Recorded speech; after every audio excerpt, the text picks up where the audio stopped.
Fala pessoal, tudo bem com vocês? Sejam muito bem-vindos a mais um Oftcast. É um prazer muito grande estar aqui com vocês hoje para falar um pouquinho sobre a prova do CBO. A gente vai falar sobre a prova do CBO de 2023, comentar um pouco como foi a prova, quais foram as dificuldades, né? Foi uma prova, de certa forma, surpreendente, a gente vai explorar isso daqui, mas também vamos trazer muitas dicas de quem teve um desempenho excepcional nessa prova, né? Pessoas que tiveram um desempenho brilhante vão aqui dar os conselhos, contar como foi a preparação, para que vocês aí que vão fazer a prova em 2024 possam se inspirar. Foi a primeira vez que o CBO também aplicou o teste do progresso, né, junto com a prova do CBO, então os R1s e os R2 também fizeram a prova, tá? E se por um lado a gente ficou super orgulhoso de vários alunos nossos aí, R1 e R2 que tiveram nota para passar na prova, por outro lado também foi uma prova, embora não tenham sido divulgadas ainda as estatísticas oficiais, com um índice de reprovação relativamente alto, né? Uma prova difícil, com muitos temas inéditos, então a gente vai ter muita coisa para falar aqui. Né, eu queria dar boas-vindas para o Dani, que vai abrilhantar aqui a discussão também. Pô, prazer, pessoal. Sempre muito bom estar aqui discutindo com vocês, especialmente com a galera que está fazendo a prova, né? Pegar aí a experiência deles, né? Já faz um tempinho, né, Bernardo, que a gente passou a nossa prova, se é 2019 ou 2020. Sempre bom estar falando com quem fez, para a gente poder aí tirar as conclusões e trazer aí uma orientação para os nossos ouvintes, né? E hoje a gente está com 2 convidados aqui no estúdio e um convidado remoto, né? Então vai ser uma discussão bem bacana. Eu queria primeiro apresentar a Raíra Moraes, né? Que é, além de tudo, a minha esposa, mas ela é fellow de oftalmopediatria do HC USP, é oftalmologista pelo BOS, teve um desempenho excepcional na prova, né? Então vai falar pra gente como que ela fez para conseguir tirar aí 84% na prova. É um prazer te receber. Prazer, gente, muito bom estar aqui, viu? Não só pela presença aí do B, mas também do Dani, super queridos e presentes aí durante minha formação toda, né? Eu também queria dar as boas-vindas para o Guilherme Macedo, que é oftalmologista pela Escola Paulista de Medicina, teve um desempenho brilhante na prova aí com 87%. Prazer te receber, Guilherme. Fala, pessoal, muito prazer meu estar aqui, muito feliz em poder ajudar aí quem está ouvindo, né, de alguma forma, com qualquer dica que a gente puder trazer, né? Bacana. E por fim, o nosso convidado que está remoto aí, porque está lá em Curitiba, o Ulisses Beaupré, que ele foi residente na Fundação Banco de Olhos de Goiás e agora vai começar o fellow de glaucoma lá no Hospital de Olhos do Paraná, né, Ulisses? E que ainda não saiu a estatística oficial, mas a gente acredita muito que tenha sido aí o primeiro ou o segundo colocado da prova. Foi brilhante a nota dele, 89,5%. Uma prova muito difícil, né? Então, obrigado por estar participando, Ulisses.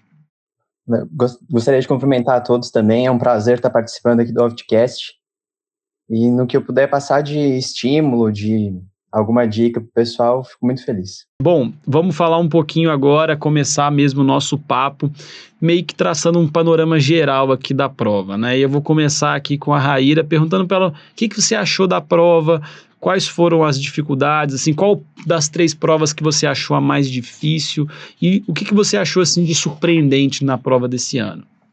Então tá, vamos lá. Primeiro, assim, tinha muito tempo que eu não fazia uma prova online. Acho que a maioria dos alunos vão ser assim. Então, só o fato de ser online, com tempo marcado, não poder voltar na questão, não poder rever, já é uma dificuldade por si só. Isso vai deixando a gente meio nervoso, aquele tempinho ali. Então, é difícil, assim, até a sua cabeça tranquilizar e você começar a pensar só no conteúdo. Na primeira parte das provas que a gente fez, eu achei a prova de imagens, né, a teórico-prática, para mim, foi a mais difícil, assim. Eu fiz muitas questões de imagem no OftQuest, sabe? Tipo, acho que, assim, acho que dos últimos 5 anos eu tinha feito todas, e eu achei muita coisa nova, muita imagem nova, muita questão, assim, pedindo coisas diferentes do que já tinha acontecido. Tipo, eu saí de manhã, da prova de manhã, nossa, saí arrasada, falei, meu Deus, como que eu vou voltar pra tarde? Mas aí é muito bom ter esse período de descanso, que aí você para, calma, ainda tem muita coisa pela frente à tarde, mas pra mim o que mais me abalou foi isso, essa parte online. Na prova de bases teve uma questão que eu perdi por causa de tempo, que isso, assim, eu achei que isso não iria acontecer de jeito nenhum. Tipo, nos simulados e tudo mais, isso não tinha acontecido, mas eu perdi uma questão da prova de bases. E da teórico-prática eu saí super abalada. Aí eu tive que me acalmar, voltar na hora do almoço para conseguir concentrar e voltar para a tarde, já sabendo o que eu ia enfrentar. Acho que foi essa a minha maior dificuldade. Para quem não conhece a prova, né, às vezes a pessoa está entrando agora no R1 ou não sabe o modelo, né, são 3 provas, né? A gente tem uma prova de bases com 50 questões, que é voltada para anatomia, fisiologia, farmacologia, óptica, né, os temas mais básicos. Uma prova teórico-prática, que é a prova de imagens, né, também E com vídeos. Imagens e vídeos, também com 50 questões. Essas 2 provas de manhã, né, 50 questões de base, 50 questões de imagens. E à tarde, 120 questões da parte mais clínica em si, né? Então vai falar das patologias, das especialidades, né, da oftalmologia. E aí já vai uma dicasinha, né? Porque a Raíra falou, nossa, eu fiquei desesperado, achei que eu tinha ido muito mal na prova de imagens. E não tinha ido. Então, assim, a gente tende a sempre pensar e lembrar dessas questões mais difíceis e esquece, né, aquelas que a gente marcou com muita convicção. Então, é uma dica muito importante, cara, não se abale com, né, porque você nem sabe o gabarito ainda, você fica achando que foi mal e isso pode te atrapalhar para as outras provas que você vai ter na sequência. A gente vê muito isso, né, Bernardo? Todos os anos a gente vê isso. O aluno, ele sai da prova e o pessoal começa, nossa, que prova super difícil, que coisa e tal. Por quê? Você sempre guarda aquela que te marca, né? Aquela que tu fica em dúvida, marca, cara. Aquela que tu marcou, assim, a resposta é essa, com certeza, e passa, você não lembra. Acaba que fica na sua memória aquela questão que dificultou e você sai, assim, preocupado. Quando eu terminei a prova, eu saí preocupado. Porque tinha várias que eu deixei assim, que eu fiquei na dúvida, pô, será que é essa letra ou será... Eu saí preocupado e no final deu tudo certo. Então, acho que a dica que fica é, cara, o jogo só termina depois que você fez tudo.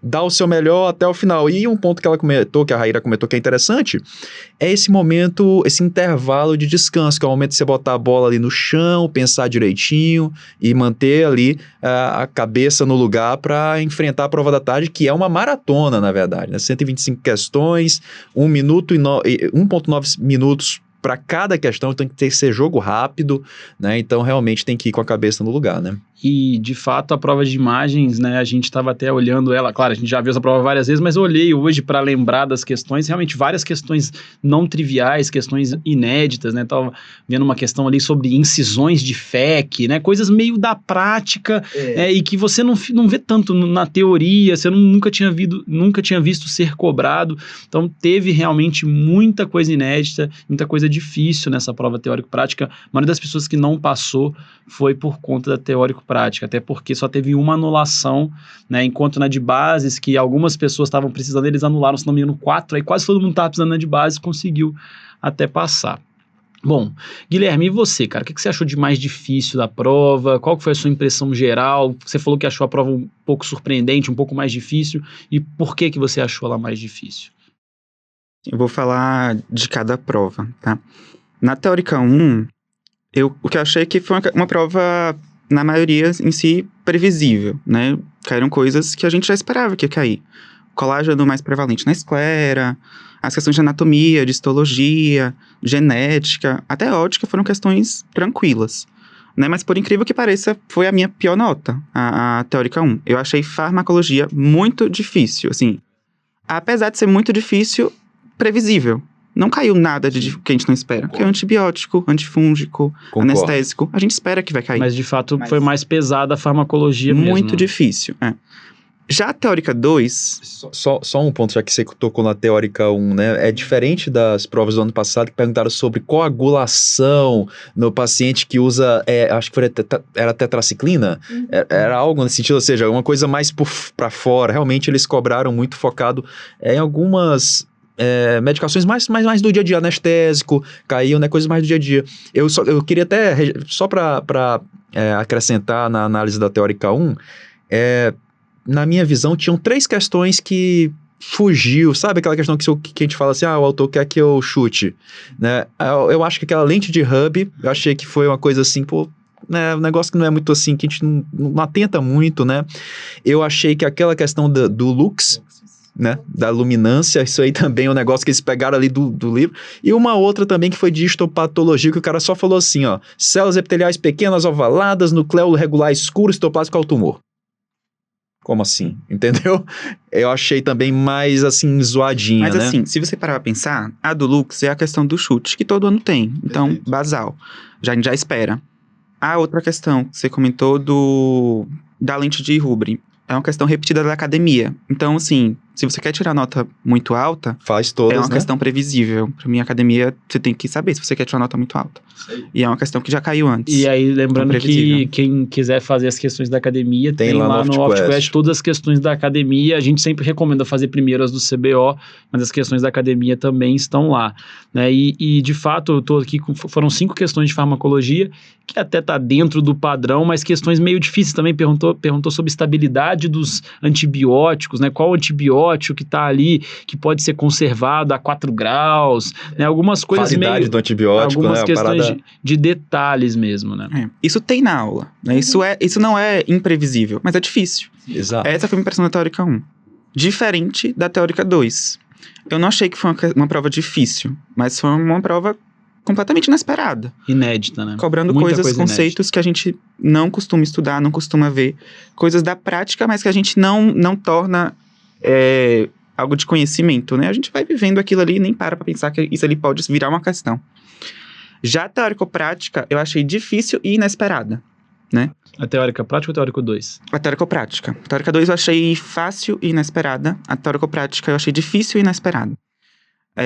A gente estava acostumado a fazer a prova teórico-prática uma prova de reconhecimento. A gente via a imagem de uma doença X, estava lá na alternativa a doença X. A desse ano não foi assim. Tinha uma imagem referente a uma doença, menos doença, né? Que é bastante coisa diferente mesmo. Há uma coisa X e você tinha que raciocinar em cima disso. Não foi uma prova de reconhecimento, como a gente estava acostumado. Então, por isso, eu acho que pode ter pegado mais gente. Eu concordo completamente, viu, Bernardo, sobre essa questão da prova teórico-prática. Quando eu fiz a prova teórico-prática, na minha cabeça, para mim ela era a melhor, né, assim, quando eu fiz a minha prova do CBO, porque realmente, como que é o tradicional? É uma imagem muito clássica, do CBO mesmo, às vezes, da própria, ou da academia, você folheia ali, você olha aquela imagem, a legenda, você tinha condição de acertar. Porque você olha, na verdade, a imagem estava ali para te ajudar e muito.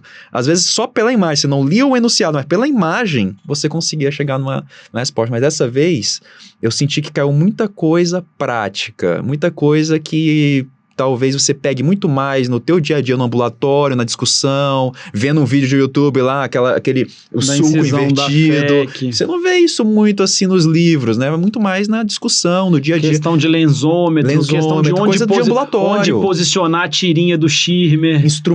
Onde posicionar a tirinha do Schirmer, instrumentais, instrumental de transplante lamelar. De transplante lamelar. Então, assim, as coisas que poxa, você vê na prática. E talvez, será que é uma tendência? O CBO está querendo valorizar a prática. Talvez seja, né? Pode ser. E mandar a bola agora para o Ulisses, o cara que brilhou aí, tirou quase 90% da prova. Passa um panorama geral aí para a galera e também fala um pouco sobre o formato online, se você teve alguma dificuldade, o que você pode contribuir como dica e para se dar bem com esse formato que não vai mudar, então a gente tem que jogar conforme as regras. Tem uma galera que fica na expectativa, não vai voltar a ser presencial, não vai, esquece. Então, pode dar suas dicas aí, Ulisses, por favor. Em relação à prova, eu não fiquei muito surpreso com o jeito que ela foi feita, porque ao longo do curso foi muito bem orientado por vocês, então ao longo da minha preparação eu já tentava fazer todas as contas sem usar papel e caneta, eu não cronometrava o tempo, mas tentava resolver as questões de maneira rápida. O que eu achei que pegou um pouco de surpresa foi alguns temas, que às vezes alguns temas que as pessoas deixam de estudar, como o caso de cirurgia refrativa, acaba priorizando estudar outras coisas de córnea, mas quem pulou esse tema acabou perdendo algumas questões que eram inclusive de complicação de LASIK. Caiu questão de topografia de córnea no paciente com refrativa, né? Caiu bastante coisa de refrativa mesmo. Então eu acho que não dá mais para deixar de estudar todos os temas que tem no curso. Eu acho que realmente a pessoa tem que estudar tudo para estar preparado, né? E em relação de dica, realmente é tentar fazer as questões sem usar papel e caneta, porque na hora da prova não dá para usar. Aquele sistema que eles fornecem para escrever, para desenhar, acabou me atrapalhando. Eu preferi não usar durante a prova e continuar fazendo as coisas na cabeça. E eu fui aluno da primeira geração de vocês, quando eu era R1, E eu levei no coração a dica do professor Daniel, que a gente tinha que ser curioso ao longo da residência, curioso ao longo do trajeto inteiro. E eu acho que um dos principais diferenciais que me ajudou na prova foi isso. Eu fui extremamente curioso minha residência inteira. Como foi citado até de vídeos do YouTube, teve coisas que eu acertei por causa do YouTube, por causa do Instagram, por causa de ter perguntado para alguém na prática. E eu acho isso até bom que o CBO foque nessa parte. Outra coisa que eu notei é que algumas questões de decoreba, eles tiraram a pergunta direta e transformaram ela em questões práticas. Eles não perguntaram, por exemplo, lesão na radiação temporal vai estar um defeito de campo pie in the sky. Não, eles botaram uma tomografia com um tumor no lobo temporal e você tinha que assinalar o campo visual com pie in the sky. Então, eu achei que é uma prova mais elaborada, que cobra mais realmente conhecimento aplicado, e não só a teoria decorada. Eu acho que teve essa característica mesmo na prova, muita coisa da prática, eu também percebi isso. E se for uma tendência, é algo bom realmente, né? A gente vai adaptando sempre para as novas tendências, e eu acho que isso que o Ulisses falou, né, de ser um residente interessado, faz muita diferença. Porque quando você vê um caso clínico, quando você vê um paciente num ambulatório ou na enfermaria, você grava aquela condição, né? Então, quando você tem esse interesse, né, de pegar um caso da sua residência, estuda aquilo, cara, isso vale muito a pena. É isso que ele falou, tá na primeira aula da nova geração que o pessoal vai assistir, né? Quando eu falo de prova teórico-prática, eu falo assim, o que pode cair na teórico-prática? Tudo que você imaginar. Daniel, eu não quero ser plástico ocular, não quero fazer cirurgia plástica ocular, tá? Você tá lá vendo a cirurgia, cara, pergunta pro fellow, essa pinça aí serve pra quê? Né? Seja curioso. O caso que você tá vendo, o que é isso aqui, o que é aquilo ali? Esse instrumental, esse aparelho, como é que funciona? Esse lensômetro aqui, me ensina, sabe? Teórico-prática é isso. Pode cair qualquer coisa que o autor quiser em oftalmologia, e aí que vem aquela coisa, bom, beleza, Daniel, eu quero passar na prova, mas eu quero fazer acima de 90%, cara, esses 10% vem dos 3 anos que você tá na residência, que você tá vendo de tudo ali, vem muito disso, dessa bagagem, sabe? Dessa curiosidade, esses 10, sabe? Esse a mais, esse plus a mais, né? Então realmente faz a diferença você ser curioso, você ser interessado na residência, né? Vou fazer mais uma pergunta pro Ulisses, agora mais voltada para preparação, assim, né? Como que foi a sua preparação para essa prova, para ter tido esse desempenho excepcional? Você já falou que foi aluno aí, né? Nosso aluno da geração 1, então obrigado por prestigiar a gente desde o começo. E conta um pouquinho da sua rotina de estudos, como que você fez para conciliar a residência com os estudos ali do Oft Review. E depois a gente vai entrar em outros detalhes como revisão e reta final, mas fala um pouco mais no geral, assim, da sua rotina de estudos, principalmente no R3. No R3, eu já estava com uma carga bem consolidada pelo que eu tinha feito no R1, que foi o Stencil, e no R2, que eu fiz o Propedeutics. Então, no R3, realmente, eu lapidei as coisas que eu já tinha estudado, e os assuntos que eu não tinha dado conta de estudar antes, eu estudei eles a fundo. E justamente acho que o que ajudou também foi isso. Como muita coisa eu já tinha estudado no meu R1, no R3, às vezes faltando tempo para ver os pacientes de pós-operatório, dar conta de toda a rotina do hospital, os assuntos que eu já tinha estudado, para mim, já era uma revisão. Então, foi uma coisa mais rápida. Então, às vezes, assim, eu não tinha estudado ERG, fui estudar ERG realmente no R3. Então, quando tinha os outros exames da retina, para mim foi muito rápido e eu pude focar o tempo que eu tive naquela semana para estudar os estudos eletrofisiológicos, né? E eu acho que a principal questão da minha preparação foi usar flashcard com repetição espaçada. Teve muitas coisas de base que eu criei o flashcard no R1 e deixei rodando no aplicativo do Anki ao longo dos 3 anos. Então, até vi alguns colegas assim, que não queriam estudar o que era decoreba antes porque iriam esquecer na memória curta. Eu acho que existem estratégias que você pode colocar isso em flashcard, fazer repetição espaçada e trazer isso para a memória longa. E o principal diferencial realmente eu acho que foi isso, de ser muito interessado, sempre perguntei muito para todo mundo no hospital, tive muita sorte de estar num lugar que o pessoal tinha paciência para mesmo no ambulatório cheio, às vezes parar e me mostrar alguma coisa diferente. E é isso, eu tenho a agradecer. Muito bom. Eu queria pedir agora para a Raíra comentar um pouquinho, né, porque foi um ano ali bem complicado no sentido de carga horária para você, né, questão da maternidade, porque a gente tem várias alunas também que têm filho e é uma dificuldade também de conciliar essa questão da maternidade, da família e os estudos.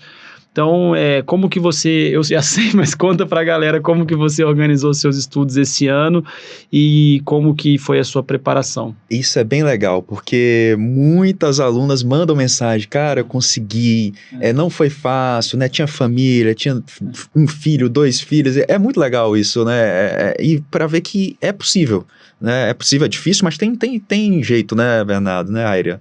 Claro, assim, eu vim representar uma outra parte, né? Eu achei que eu ia ser a aluna que ia fazer a prova no R3, mas a vida não é igual a gente acha que vai ser. Então, a gente tem que realmente dar o nosso melhor ali, quando a gente está na residência, fazer o que a gente pode a cada ano, mas saber que tudo pode mudar e você pode ter que atrasar a sua prova. E foi isso que aconteceu comigo.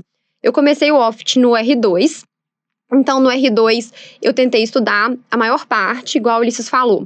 Os meus resumos que eu fiz no R2 foram a base para mim estudar no meu ano que eu fui mãe. Eu não tinha mais tempo de fazer resumo, mas eu tinha tudo aquilo ali pronto, porque eu tinha estudado antes. Então, no R2 eu fiz mais resumo. No R3, a gente tem muito mais pós-operatório, a gente tem muito mais responsabilidade, a nossa carga horária é mais pesada.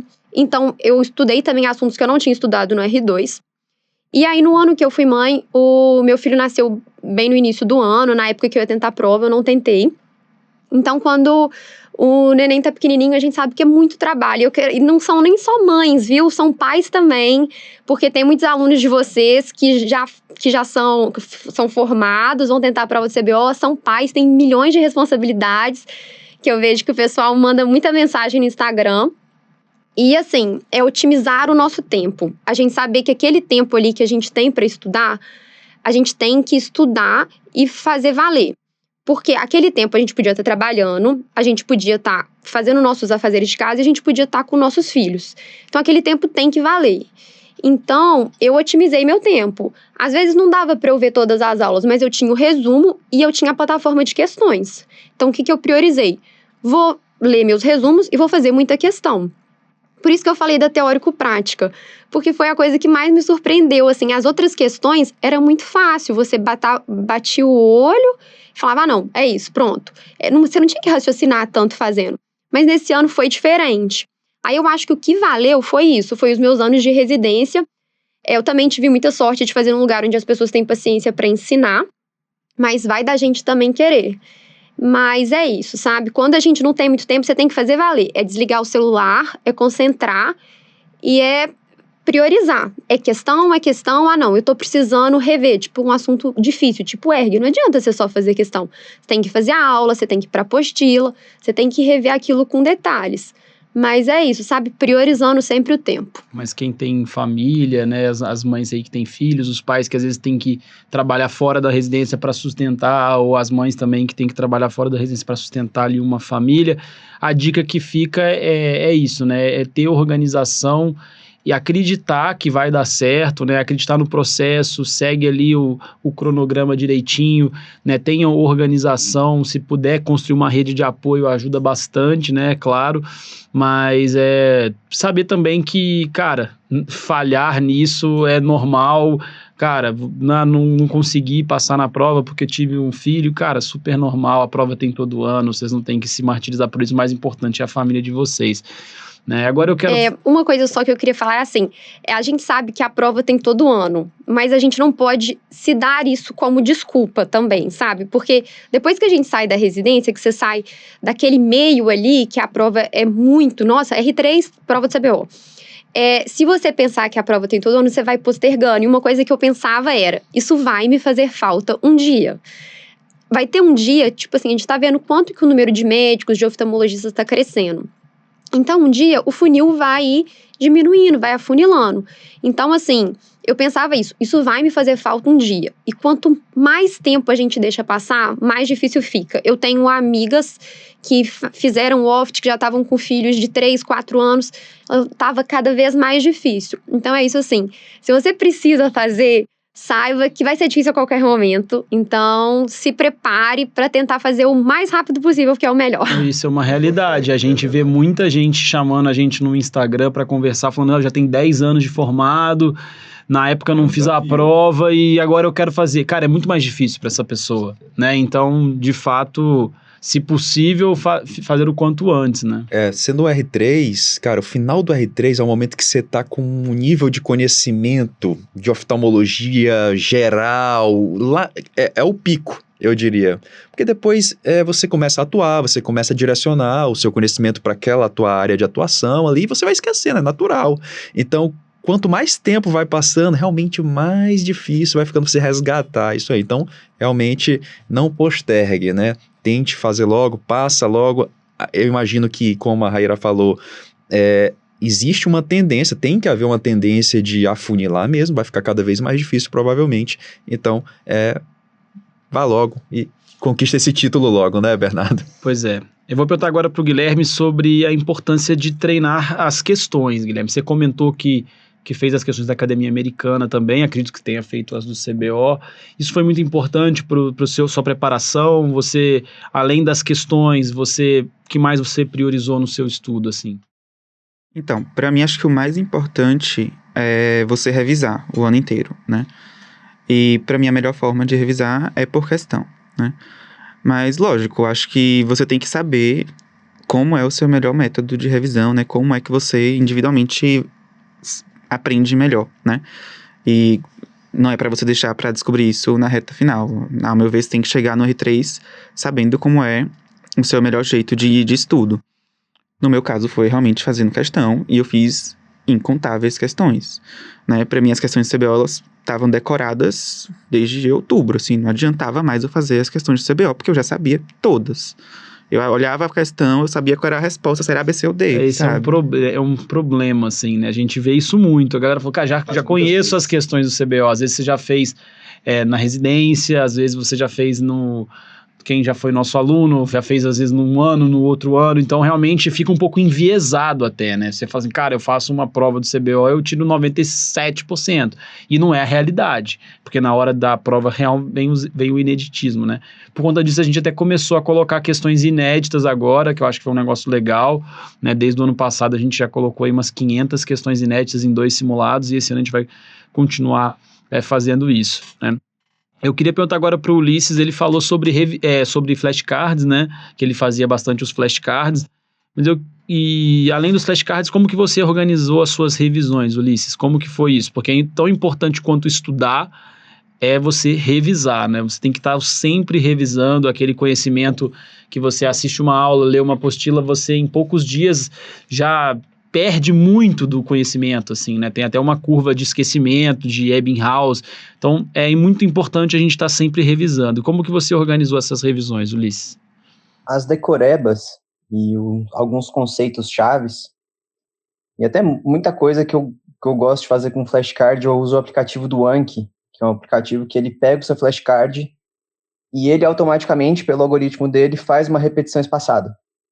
E não é apenas repetição, é você ter que evocar a informação de maneira espaçada. Então, a primeira vez que eu vejo um cartão, se eu acho ele fácil, ele vai aparecer com 4 dias. Se eu acho ele difícil, ele aparece com 1. Cada vez que eu vou acertando, ele vai automaticamente me mostrando esse cartão em intervalos cada vez mais longos. Então, coisas que você acerta fácil, realmente já aprendeu, eles nem aparecem mais para você, porque demora às vezes 1, 2, 3 anos para aparecer de novo. E aquilo que é mais difícil, que eu costumava errar, aparecer para mim mais vezes. Então, o meu principal método de revisão foi o próprio aplicativo que eu uso para fazer flashcard. E você cria os seus próprios flashcards, não é isso? Sim, eu gosto de criar os meus próprios. Eu acho que é mais efetivo. Só que o passo de criar o flashcard, eu acho que do meu estudo foi o que mais tomou tempo. Então, às vezes, pegar uma coleção pronta já ajuda muito. E só para lembrar aqui, não estou fazendo merchan, né, mas a gente tem lá mais de 8.000 flashcards já prontos para os nossos alunos no aplicativo do Brainscape, mas que funciona da mesma forma aí muito parecida do que o Anki, né? Mas eu concordo que você montar o seu próprio flashcard, é claro que isso vai ter ali um ganho a mais, né? Mas também vai demandar mais tempo, da mesma forma que fazer um resumo, né? Pegar o resumo de outra pessoa, às vezes você não entende porque aquela pessoa fez aquele resumo para ela usar e não para outra pessoa usar, né? Isso é bem clássico, né? Existem aí alguns estudos que mostram aí técnicas mais e menos efetivas para revisão, para estudo. Resumo não é considerado uma técnica efetiva, mas a gente tem aqui 2 exemplos de pessoas que fazem resumo. Eu gostava de um resumo, hein, cara? A Raíra também, o caderno dela é aqueles com marca-texto verde, vermelho, 1000 cores, né? Então, assim, cada um tem o seu método. Mas uma coisa que eu fazia muito, e isso pra mim, quando eu percebi realmente o poder disso, de você aliar a constância com a revisão, cara, é sensacional. Então, assim, como o Ulisses falou, no R3 foi mais fácil para ele. Por quê? Porque a energia que você gasta para adquirir um conhecimento do zero não se compara nem um 1/10 da energia que você gasta para bater o olho numa revisão. É diferente. E quanto mais você revisa, vai ficando realmente natural. Então, eu sempre falo, quando eu, por exemplo, eu tinha uma dificuldade com distrofias de córnea, mas ao longo da minha preparação ali, daquele ano de prova, cara, eu revisei distrofia de córnea, assim, umas, 6 vezes. Só que rápido, sabe? É rápido. Bateu o olho, cai a questão de distrofia de córnea para agradecer, marcar aí, né? Então, assim, realmente é uma questão de você ter disciplina e organizar suas revisões. Tem vários métodos. Flashcards é um método ativo e os métodos ativos são os melhores. Questões, método ativo, são os melhores, né? Eu gostava de ver meus resumos. Eu via meu resumo e simulava uma aula. Eu ia ensinando o meu resumo, sabe? Em voz alta, várias vezes. E, cara, eu gostava demais desse método. Apesar de não ser, né, o resumo em si, ler o resumo em si, um método ativo. Mas dar a aula é um método ativo. É um método muito efetivo, além dos flashcards, como você já falou, são as questões, né? Eu acho que é um método dinâmico, é um método que você testa da forma com que você vai ver ali na sua prova, né? Então, revisões espaçadas, como o Ulisses falou, você ir fazendo as revisões espaçadas por questões, eu acho que também é um ótimo método, né? Então, você viu um tema hoje, daqui a um mês, por exemplo, você vai lá, faz um número X de questões daquele tema, depois de 2 meses você faz um número X de questões desse mesmo tema. É claro que é complexo, porque cada novo tema que você estuda, você vai gerar várias outras revisões necessárias, né? Então você tem que ter bastante organização, precisa ter uma organização desse cronograma de revisões, mas eu acho que aí é um método muito efetivo. Agora eu quero... Pode falar. Que você falou agora, vem na minha cabeça, uma das dicas que eu segui foi quando o senhor passou de fazer as questões não no mesmo momento em que eu tinha recém-estudado a matéria. Então, eu geralmente dava um intervalo de mais ou menos 2 semanas ou até um mês, entre onde eu realmente tinha estudado a fundo, eu esperava um tempo para aí então fazer as questões. Porque ao invés de simplesmente reconhecer a informação que estava na memória curta ali da hora que tinha visto a aula, eu tinha realmente que me forçar a lembrar.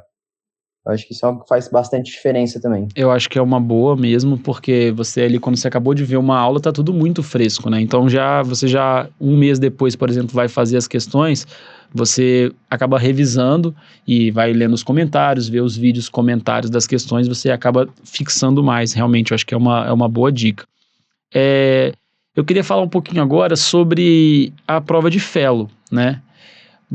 A Raíra está no Fellow, né, do HC agora, o Ulisses também, o Guilherme vai prestar a prova de Fellow, né, na Escola Paulista. Então, assim, é outra dor do R3, ele tem que estudar para o Fellow, né? Então, Ulisses, como que foi o seu estudo para o Fellow? Como que você conciliou isso com os estudos para o CBO? E foi difícil ou foi tranquilo? Deu para seguir mais ou menos a matéria ali do Oft Reviews? Teve que trazer muita coisa extra? Como que foi o seu estudo? Eu optei por dar ênfase realmente para o curso, para o Oft Review. Então, acabou que, como eu estava estudando todas as matérias, seguindo o cronograma de vocês, eu já tinha estudado tudo de glaucoma perto das provas, que tive sorte de bater com conteúdo, né? Não caiu algo para mim que não tivesse estudado ainda, pelo roteiro que vocês elaboraram. E então foi isso, foi relativamente fácil. Até dei sorte que eu já estava aprovado no Fellow antes da prova do CBO, então foi uma carga a menos de estresse que eu estava carregando. Mas não precisei bolar uma estratégia alternativa para estudar. Acaba que em algumas especialidades, né, às vezes caem coisas na prova de Fellow um pouco mais específicas, né, e algumas pessoas têm que buscar, às vezes, outras fontes, né? A maioria das coisas a gente cobre no curso, né? 90%. Existe uma sobreposição muito grande das matérias, talvez algumas coisas de retina mais específicas nas provas de FEL de retina, na própria parte de estrabismo, né? Eu acho que 90% das coisas tem no curso, mas às vezes tem que buscar algumas coisas extras, né? Você estudou algumas coisas extras ou foi só pro curso mesmo? Não, pro Fellow, eu tive, por causa da parte de estrabismo, eu tive que sair um pouquinho do curso, mas assim, a minha base totalmente foi as aulas do OFT. Assim, o pessoal tem muito medo de estrabismo, né? Mas a professora Ana Letícia, ela consegue trazer uma quantidade muito grande de informação de uma maneira muito simples. Então, às vezes, mesmo tentando ler uma parte da academia que era gigante, eu falava, gente, não, peraí, mas isso tá muito mais fácil aqui. Então, eu tive que sair um pouquinho, tive que priorizar as provas aqui em São Paulo. Elas são quase todas antes do CBO. Então, acho que essa é a importância de você ter uma programação, né? Você ter um cronograma direitinho. Por exemplo, assim, na semana da sua prova, eu não ia estudar glaucoma, mesmo estando na minha planilha de revisão. Eu tinha que estudar estrabismo, então eu sabia que naquele período ali eu iria ficar atrasada, mas depois eu ia ter que correr atrás. Eu fui uma grande consumidora do Intensive, então, assim, as minhas provas foram quase todas no início de dezembro. Então, o Intensive para mim foi, assim, um divisor de águas. Eu fiz, assim, uma planilha que eu tinha que cumprir. Eu corri atrás da minha rede de apoio, de organizar tudo, de colocar meu filho de todos os jeitos, de tentar ver esse horário que ele vai acordar, esse ele vai dormir, para eu conseguir estudar tudo que eu precisava. Mas o Intensive, assim, foi tudo na minha preparação final. Mas eu acho que pro Fellow é isso, você tem que se programar as provas que você tem. Tem muita gente que tem que viajar, que é difícil, você perde dias. Tem muita gente que faz provas muito específicas. Então, você tem que saber no seu cronograma, nessa janela aqui é muito pertinho da prova do CBO. Então, eu tenho que ficar ligado para eu não perder o fio, assim, do estudo, né? Acho que é isso. Boa. E, Guilherme, como que foi a sua revisão mais de reta final, no sentido de como que você se preparou ali no último mês? Você tem alguma dica para dar, assim, porque eu acho que o estudo ele é constante, a bagagem que você traz nos últimos 3 anos, não tenha dúvida, só que aquele gás final faz muita diferença. Então, eu queria saber como que foi esse seu estudo de reta final e alguma dica que você possa dar para quem vai prestar a prova em 2024. Não, a reta final faz muita diferença, com certeza, mas assim, o meu foco era em não surtar, né? A gente, no final, já tá bem desesperado, acha que tudo vai dar errado, que vai cair aquele assunto que você não sabe direito e tudo mais. Então, meu foco era justamente isso, era não surtar. E assim, eu mantive meu esquema mesmo de revisões, né? Eu fazia revisão, chega um momento, né, que você revisa muito rápido, então eu conseguia revisar um assunto gigantesco em um dia só, sabe? Então, você sabendo quanto você consegue fazer o seu esquema de estudo, quanto tempo você vai demorar para fazer cada coisa, você consegue se organizar. Eu acho que planejamento é tudo aí na reta final. Eu acho que não adianta também na reta final você querer abraçar o mundo, no sentido de querer estudar assuntos que você não sabe e que tem uma probabilidade muito baixa de cair, né? Então, assim, para eu poder dar uma dica, não seria nem para a reta final.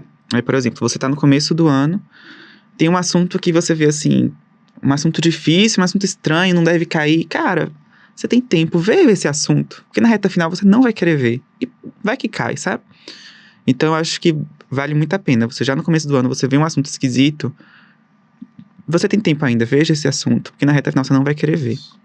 E você não deve ver mesmo, né? A reta final eu acho que é muito focar no que tem maior probabilidade de cair, fortalecer o que você já é forte e focar mais, dedicar mais tempo porque você não sabe, mas que tem probabilidade de cair. Não adianta também você se dedicar a assuntos que não vão cair, sabe? Eu acho que é isso mesmo. Bernardo, assim, o raciocínio que eu levo é o seguinte, cara, o que o Guilherme falou é muito válido. Eu vejo muito aluno na reta final perguntando, pô, será que... Cara, me fala um pouco sobre... Aí bota um assunto assim que, cara, eu nunca nem vi, assim, nunca caiu na história do CBO. É o seguinte, a ideia é a seguinte, você tem que pegar o máximo de fruta baixa, que tá facinho aqui pra você pegar. Cara, a fruta alta no final, deixa ela lá, pega as baixas primeiro, que é 90% da prova, entendeu? Então, realmente, focar, se você treina o que já caiu no CBO, você tá ali disputando 90% dos pontos.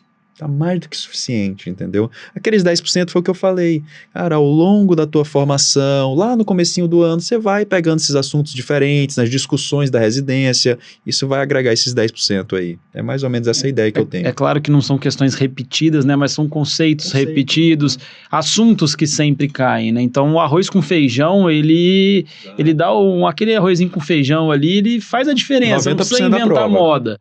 A gente fica meio assim com alguns alunos que vêm querendo na reta final saber umas coisas, uns detalhes. Vou pegar agora para estudar protocolos clínicos, vou pegar agora para estudar não sei o que, artigo, cara, esquece. Foca naquilo que vai cair com certeza, né? Não tem como você fazer uma prova e não cair muita refração. Não tô firme em refração? Pô, não dá. Se você não tá firme em refração, não vai fazer a prova. Não tô firme em bases de córnea. Cara, então não vai fazer a prova, que vai cair muita questão disso. E hoje no banco de questões você tem inteligência artificial para isso. Ela te fala, olha, quais são os assuntos de cada prova, os mais importantes, e dentro dos grandes temas, qual é o subtema que mais cai. Então, por exemplo, você vai para uma prova de teórica 1, você sabe que óptica é o mais importante, e dentro de óptica, espelhos e lentes. Faz sentido você ir para uma prova dessa sem dominar total espelhos e lentes? Não faz sentido, né?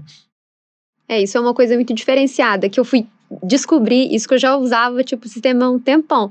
Vocês deram a dica para outros alunos no grupo do Telegram, e aí eu peguei a dica, aí eu comecei a ir lá, bem na reta final, assim, ver, olha, realmente, aí eu acho que era córnea que tava batendo, eu falei, não, isso aqui já vi, agora vamos pra cá, agora vamos ir ver, isso é muito bom. O sistema coloca como prioridade os temas que mais caem e que o seu desempenho tá crítico, né, então vai casando o desempenho com incidência e ajuda bastante a você saber o que priorizar nessa reta final. Ulisses, e como que foi a sua reta final ali da última semana, cara? O que você fez na última semana ali? Qual foi o segredo ali da última semana? Na última semana, eu refiz todas as questões da história do CBO que tinham no Oftcast. No Oftcast. Feijão com arroz. Acho que foi 5 ou 6 dias, eu fiz todas as questões do CBO, eu não vi de novo as da Academia Americana que eu tinha visto ao longo do ano, e nos últimos 2 dias eu só descansei. Eu corroboro dessa ideia aí, não é muito o que eu vi dentro de casa lá, né, mas porque essa daí fica até 5 minutos antes da prova, tipo assim, a gente combinou, não, eu vou sair de casa, levar o Bezinho pra gente deixar sozinho aqui com liberdade, pra você ficar tranquila. Aí quando eu saí de casa lá, 8 horas da manhã, tava ela lá com um livro, falei, cara, a prova é daqui meia hora que você tá fazendo, mas eu acho que cada um sabe de si também, isso eu deixei ela mais tranquila, mas eu faria igual, eu faço igual o Ulisses, assim, eu estudei pra caramba até 2 dias antes da prova, depois eu dei uma relaxada que eu acho que tá com a mente sã, faz muita diferença, ainda mais numa prova de resistência, como essa do CBO. Pode falar. Até para não ficar nervoso nessas vésperas de prova, a gente combinou entre os nossos amigos da residência de a gente sair junto, então um dia a gente foi para um barzinho, que era aniversário de uma R2, e no outro dia a gente ficou jogando carta até 11 da noite. Não, isso é legal, pra realmente esquecer, pra não ficar nervoso. Tem que se ocupar, né? Aí eu tenho prova amanhã, né? E eu tô aqui hoje batendo papo. Eu vou fazer prova de R4 amanhã. Então, eu acho fundamental. O dia anterior, você tentar esclarecer. O trabalho foi feito antes, né? Exato, não vai ser agora, né? Eu acho que a cabeça estar saudável faz muita diferença. Então, até uma dica aí pro pessoal, não queimar a largada de pegar os 2, 3 primeiros meses do ano aqui de residência, vou estudar não sei quantas horas por dia, cara, calma. Você tem que ter um ritmo constante, mas que você consiga cumprir. Senão você vai chegar lá em setembro já em burnout por causa de prova de fellow e prova de CBO. Então a ideia é ter uma constância, pode se apoiar aí, né, nos colegas de residência, como o Ulisses fez, pode se apoiar na gente, que a gente está acostumado, a gente conversa muito com os alunos, e chegue lá com a cabeça boa no final, porque muita gente reprova por cabeça, por nervosismo. Isso é bem comum, assim, infelizmente. Você vê alunos muito bons que você sabe que o cara é bom, porque você já discutiu muitas questões com ele, uma pessoa é boa, mas fala, cara, minha cabeça travou, eu fiquei muito nervoso. Aí se der alguma pane técnica, então, que o cara ficou às vezes 5 minutos ali com uma pane técnica que em teoria não atrapalharia, mas aquilo já vira uma bola de neve, porque ele já estava muito nervoso, né? E é uma prova de resistência, né? São 100 questões de manhã, 4 horas de manhã, 4 horas à tarde. Se você não estiver preparado do ponto de vista emocional, você quebra, né? E você acaba às vezes não passando por conta, né, de nervosismo e de ansiedade, né? Então acho que é uma dica importante. E a prova online, acho que ela contribui para isso, porque você ter um cronômetro do seu lado ali, passando, e assim, uma ferramenta de desenho que não é tão legal, isso tudo contribui. Então, uma dica que eu também dou eu fiz um monte de pré-teste, assim, eu sou chata, assim, sabe? Eu falei, não, eu quero desenhar de novo uma lente, eu quero ver se dá tempo. Então, assim, você tá com qualquer dúvida, assim, cadastrei internet com cabo, colocamos cabo, cadastrei internet Wi-Fi. Então, assim, faça tudo que você puder pra você chegar no dia tranquilo. Eu já tinha testado os desenhos que eu sabia que talvez eu precisasse. Eu vi o que não deu certo. Eu tentei fazer as questões sem os desenhos. Então, a gente tem um tempo para isso. Então, se precisar, marca 10 pré-testes e se prepara para você chegar o mais tranquilo possível. Bom, pessoal, acho que era isso, né? Eu queria agradecer a presença dos três, parabenizar os três pela aprovação na prova do CBO e agradecer por terem perdido um tempo aqui ou vindo aqui falar com a gente, né? Agradecer a audiência de todos, né? A audiência está cada vez maior no Oftcast, é um prazer enorme fazer esse programa com vocês. Quem tiver qualquer dúvida sobre a prova pode vir falar com a gente, pode vir falar com o Guilherme, com a Raíra, com o Ulisses, os três lá estão lá no Instagram, a gente vai marcar no post aqui para vocês perguntarem, para vocês aí pegarem dicas com eles também. E era isso, né? Obrigado aí e até a próxima. Guilherme, suas considerações finais aí, obrigado pela presença. Não, foi muito legal, né? Desejo boa prova pra todo mundo no final do ano, vai dar tudo certo, fiquem tranquilos, só se organizem e sigam cronogramas que dá tudo certo. É isso aí, gente, é possível, do jeitinho que vocês tiverem, as dificuldades que tiverem, vai dar certo, se dediquem que vocês vão conseguir. Ulisses. Eu também queria desejar uma boa prova a todos no fim do ano, um bom ano longo aí de preparação. E queria deixar só mais 2 diquinhas assim de final que me ajudaram muito na preparação, que foi no Instagram. Eu criei uma página que eu só seguia perfis de oftalmologia, então às vezes o tempinho que eu gastava ali no Instagram eu ficava vendo coisas de oftalmo. E também YouTube, segui vários canais de cirurgia de catarata, acabou que por sorte caiu bastante nessa prova. Eu acho que tem algumas coisas que você pode fazer para o tempo que você gasta no celular e no YouTube virarem também tempos produtivos. É isso, obrigado pela oportunidade de estar aqui, pelo excelente curso de vocês. Até a próxima. Obrigado você pela confiança, cara, e parabéns, né? Se você for o primeiro lugar mesmo, depois a gente vai marcar aí um outro bate-papo só sobre o, né? Não porque se você for segundo ou terceiro não vai ter o mérito, mas aqui o primeiro lugar é especial também. E parabéns, cara, sua nota foi muito, muito legal e parabéns também pelo fellow. Então era isso, pessoal. Um abraço, até a próxima. Até a próxima, pessoal. Muito obrigado. É sempre bom estar aqui com vocês e a gente tá junto ao longo do ano, né? Contem com a gente, tá? Até o próximo episódio.